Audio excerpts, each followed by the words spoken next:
So what I'd like to do today is give you an idea of how I deconstruct my creative companion. I've done a video in the past showing how to do this, but I thought it's a good time to do an update. So this is the 2023 Creative Companion. This is my Franklin planner, which I use almost daily to keep everything organized, since I'm a very disorganized person at times. So what I did last year is I inserted my 2022 Creative Companion into my Franklin planner. And I'll just show you a couple quick pages here. I've got some of my colorings that I've done in the past in plastic pockets, just for inspiration. This is the cover of my last year's Creative Companion. And my calendar. You'll also notice that I've got these little tabs that I picked up on Amazon, I believe, and they're magnetic.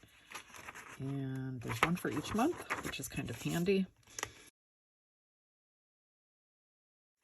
So let's get to it, and I'll show you how I cut apart my book so that it fits into my planner. There are a lot of different planners out there that would work for this, of course.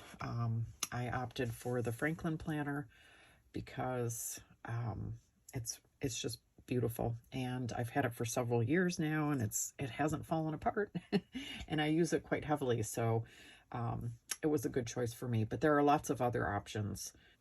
Just keep in mind the measurements of the book itself, the pages that you'll be cutting out. So if you pop a ruler on there, it's about 9¼ inches tall by almost 6¼ wide. So whatever notebook you choose, you'll want to keep those measurements in mind. The three important things that I use to deconstruct my book are a cutting mat. This one's by Fiskars. A metal ruler. You can use a plastic ruler, but I find that metal works better because my X-Acto blade won't cut into the ruler itself.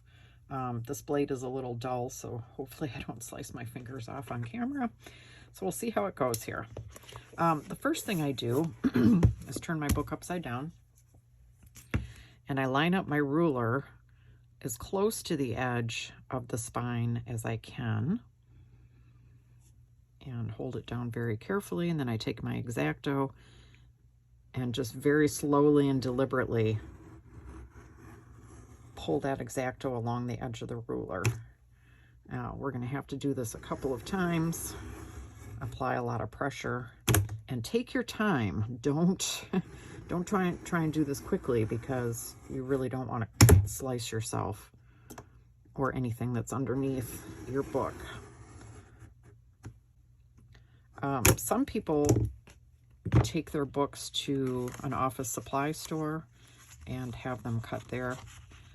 But okay, after going over this a few times, you can see that I've got a couple pages and the cover that kind of pop out, which is great. Okay, I'm right about there.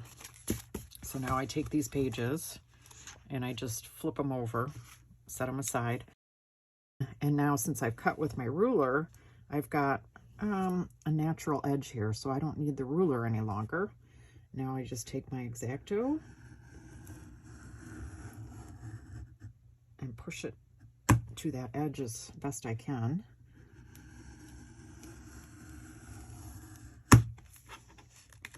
Okay, more pages come out.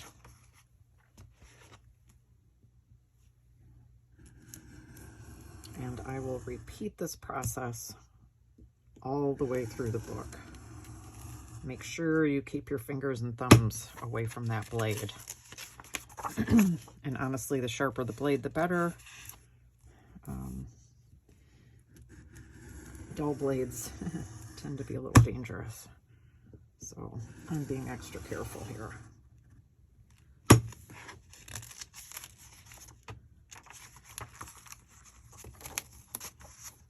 Okay, toss those aside.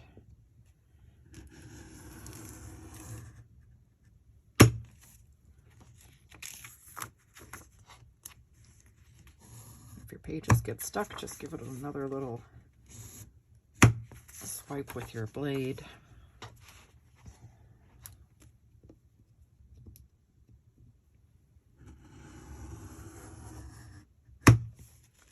Okay, I'm almost halfway through the book, and you'll notice the spine is kind of getting in the way a little bit. Push that down. And, oops, keep cutting.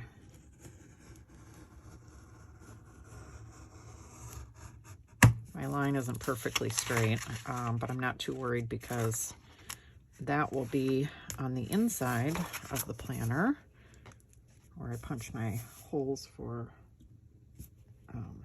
the pages.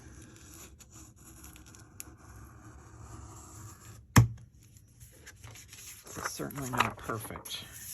You could continue to use the ruler if you wanted to, you know, line it up, put your ruler in here and make your cuts.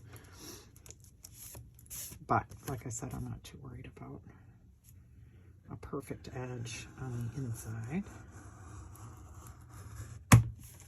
Nobody's gonna notice. I'm the only one who uses my planner, so I'm fine with it not being absolutely perfect.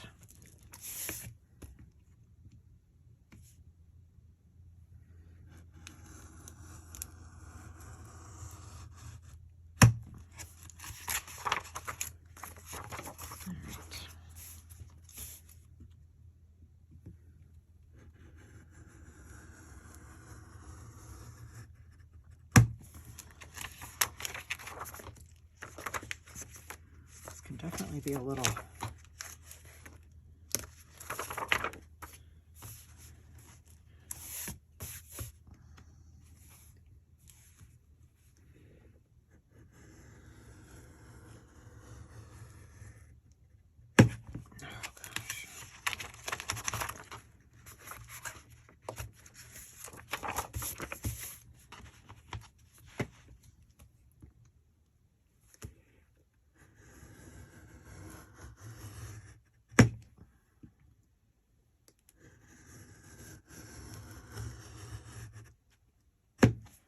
I think this would go a little faster if my blade was sharper.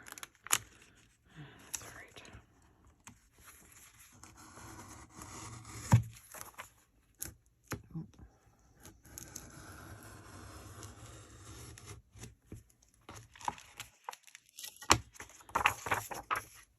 One of the benefits of putting this in a planner is that you can remove pages if you don't need them.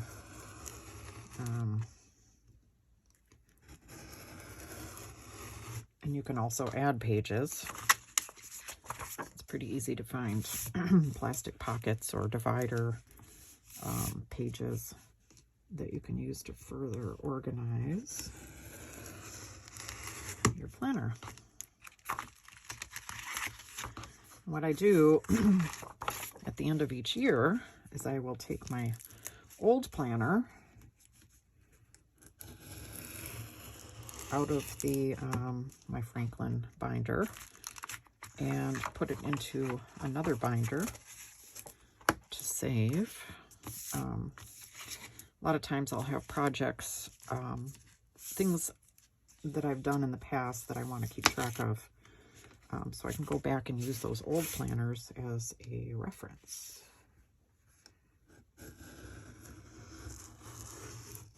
All right, I think I'm cutting through the back cover here. Yep, got it. Oops.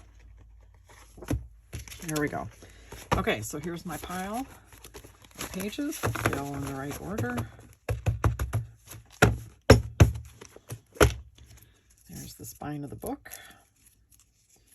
A couple little scraps of messy stuff that I cut off.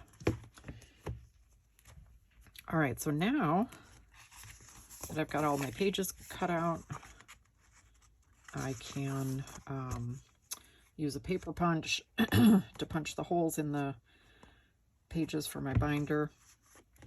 And what I typically do, since this is a classic size binder. I will take a page from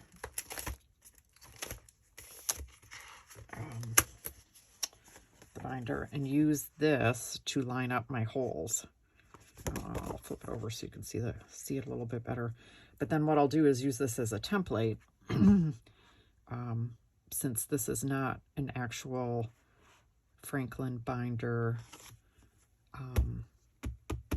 page, I need those holes to line up properly. So I'll just use this as a template so I get the holes in the right spot so it fits in my binder properly. You'll want to do that with whatever binder you choose. Just figure out where you want those holes to be, depending on how many rings there are in your binder. 1, 2, 3, 4, 5, 6. This one's got 7. There are 3 ring binders that will work as well. So you'll just want to line up your page, you know, so that the edges aren't sticking out too far either way. These overlap a little bit, but not too bad. I can live with that. All right, so hopefully that helps you out a bit. In a couple of weeks, after December's over, I will take all the old pages out of my binder and add these in and start the new year.